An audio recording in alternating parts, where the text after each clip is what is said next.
In this tutorial, we are set to commence constructing Qatar and merge it with the inner curves as a mesh Boolean to fabricate every distinct foundational form precisely for our magnificent edifices. The first task we must perform is to grab our building cutter and merely shift it so that it is centered around our universe. Origin.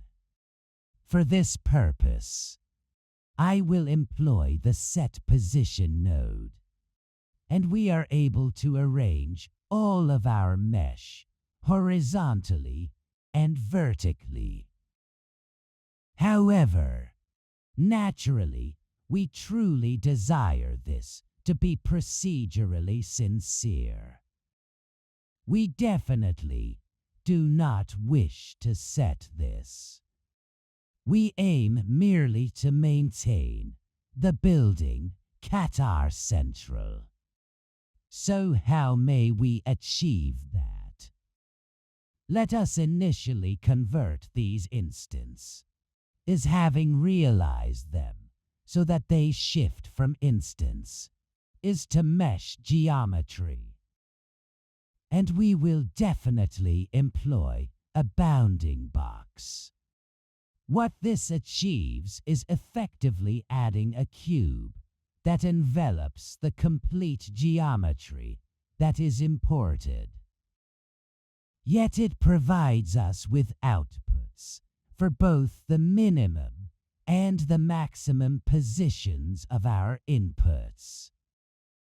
Thus we clearly observe here that our minimum is 0, which shall undoubtedly serve as our world origin, and the maximum is clearly exactly 858 by 812, etc., which will undoubtedly appear above. Therefore, all we must do is capture our maximum. And if we multiply this factor by 0.5, it will yield us a vector in this location. This implies that if we take this and insert it into our offset of this, it will now accurately adjust our building quarter, even when we augment the building quarter dimensions significantly. Therefore, if we exit our node group and magnify the view, and if we expand our building quarter size, it will still guarantee that it indeed remains centered. Correct indeed. Reset this to 25, and we shall return to the group. Therefore, we need to ensure they are offset using our offset curve utility group, so that buildings do not form directly atop the sidewalks. Simply pull the offset out of the group and rename it within your group as offset. Sidewalk width. Then, incorporate the sidewalk width from the group inputs. Next, plug in the values. Collapse the node options again, and return to your building curves view. It appears the curves are offset in the incorrect direction, so a simple reversal is required. I'm also adding a small buffer with an add node to provide extra separation between the sidewalks and the building shapes. After that, we convert these curves into cubes so that, rather than being flat curves, they become actual mesh shapes resembling solid forms. To do so, we fill our cups, choosing either mesh triangles or angles. I've set it to angles, and then adjust the position of these shapes. We offset them down along the z-axis, perhaps by -2, and then extrude the mesh upward, say by 4, ensuring the result stays nicely centered. The only issue is with the extrude mesh. It does not retain the initial face, but only produces the extruded section. To resolve this, we join the geometry back together. We use a join geometry. Join from our set position, and now we retrieve that original face. However, note that we have merely joined the geometry without merging the vertices. This results in a non-manifold mesh, which is not ideal for the Boolean operation. Therefore, we use a merge by distance to combine all those excess vertices back together. Next, if we enable our overlays and view the face orientation, you will notice that the normals on the lower portion appear flipped. This is due to our original mesh from the offset position having its normals directed upwards, inherited from the extrude and merge steps. Nonetheless, the normals remain oriented upward, necessitating a flip. To rectify this, simply switch to the face flip mode and flip the normals on the set after the S a T position to achieve the correct orientation. Finally, disable the overlays to finish the process. To integrate these with our building cutter, we simply require a mesh Boolean node. I chose not to remove my group. Instead, I simply introduced the mesh Boolean node, which works similarly to the Boolean modifier. In the modifiers, if you add a Boolean, you will notice options such as intersect, union, and difference, along with solvers for both fast and exact operations. Returning to our building curves, we see analogous choices like intersect, union, and difference operations featuring an exact solver and a float solver.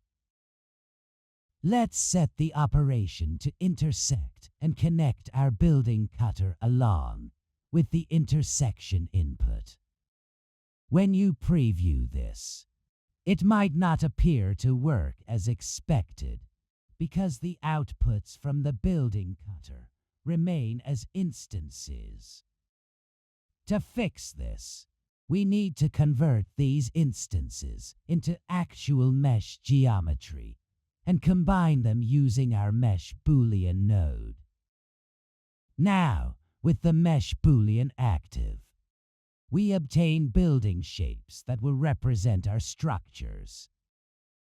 Modifying the layout seed generates various building forms, which is precisely what we are aiming for.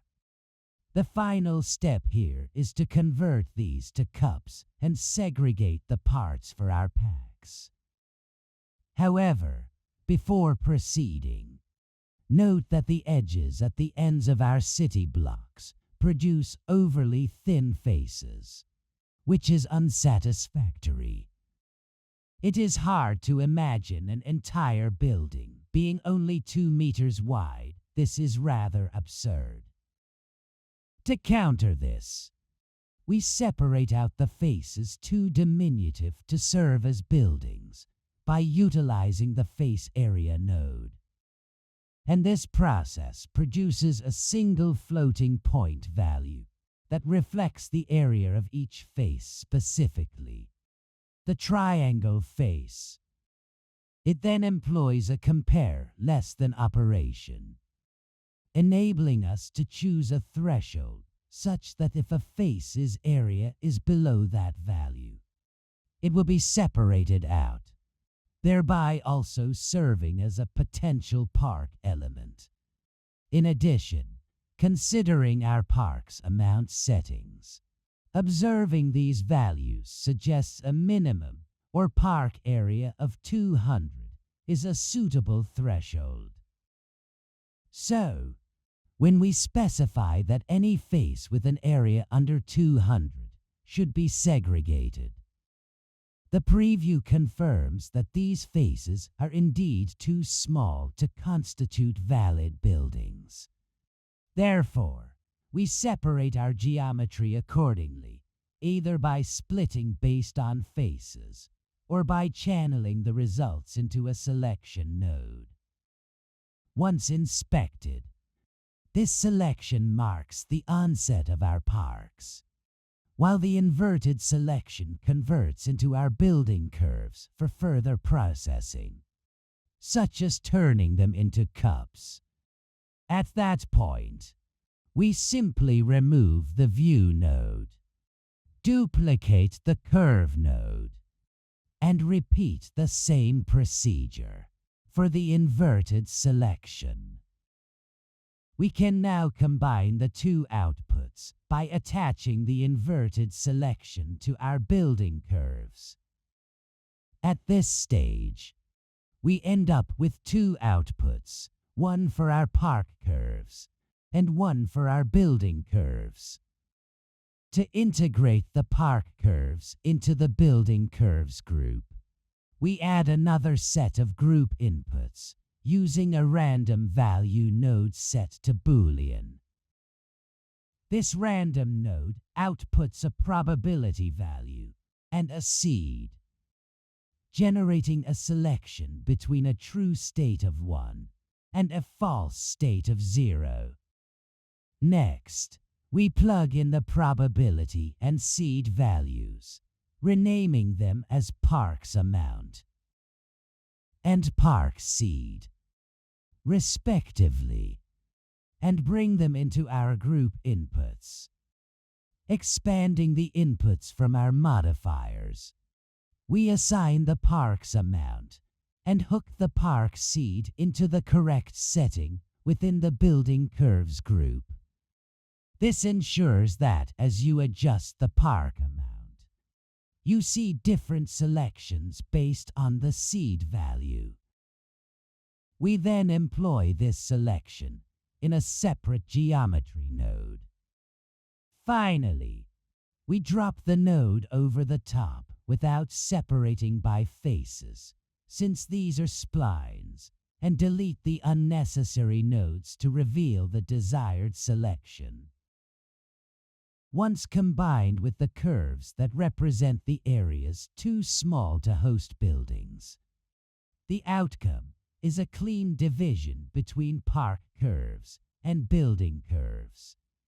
In the next lesson, we'll build upon these building curves by adding further settings to our modifier, storing them as attributes, and beginning to extrude the curves to form multiple floors for our buildings.